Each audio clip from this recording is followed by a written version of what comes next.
So I was just about to record a tutorial for YouTube and I realized that the iPhone footage that I was importing completely overexposed. So this is the original footage.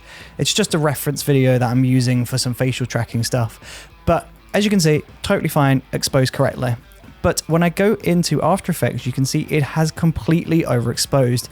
Now, this problem is just a color management issue and it's quite an easy fix, but it's not self-explanatory. So let's go into After Effects. We'll right-click the footage over here.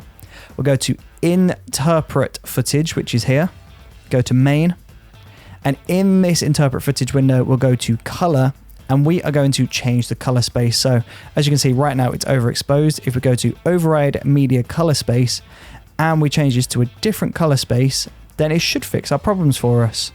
So right now we are Rec 2100 HLGE, but let's change it to a different one. Let's try Rec 2020 Gamma 2.4. This is the raw footage playing in my QuickTime. If I'm just going to minimize that away, you can see it's definitely different, but it's now exposed correctly. As you can see, this is rather annoying, but if you just select one of these options that works for you, press OK, you can see our footage has come back to close to normal. So I would recommend going through those different options and changing the color space to find one that works for you.